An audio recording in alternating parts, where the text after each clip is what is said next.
28 Şubat zulmü devam ediyor. Bir 28 Şubat daha geçti. Yine bir sessizlikle karşı karşıyayız.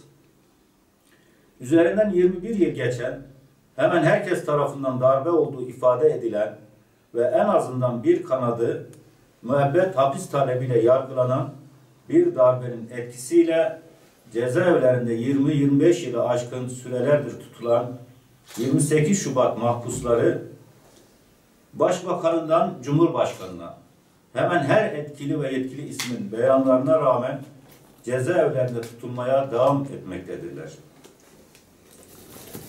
28 Şubat'ın hemen her çevrede darbe olarak adlandırıldığı bir kısım 28 Şubatçının müebbet hapis cezası talebiyle yargılandığı, briefingli ya da paralel yargının elemanları olup kritik mahkemelerde görev yapan, hakim ve savcıların ihraç ve tutuklamalara muhatap olduğu, örgütçülerin başka kişileri örgütçü diyerek soruşturduğunun ve cezalandırdığının ortaya çıktığı bir dönemde 28 Şubat süreci yargılanmalarına meşru yargılama muamelesi yapmanın açık bir zulüm olduğunu defalarca vurgulamamıza rağmen bırakın hukuku mantık ilkelerine ile aykırı olan bu zulmün halen devam ettirilmesinin bir izahı yoktur.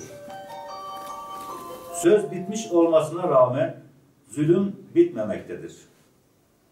Mazlum der olarak bıkmadan, usanmadan binlerce insan hayatını karartmış olan 28 Şubat sürecinin her yönüyle aydınlatılmasını ve bu sürecin bütün aktörlerin açığa çıkartılarak bunlardan hesap sorulmasını, 28 Şubat sürecindeki siyasi yargı kararlarının iptal edilerek 28 Şubat'ın briefingli siyasi yargılamalarının yok sayılmasını, 28 Şubat mahpuslarının hiçbir bahane ya da erteleme olmaksızın derhal serbest bırakılarak adil bir şekilde yeniden yargılanmalarını talep ediyoruz.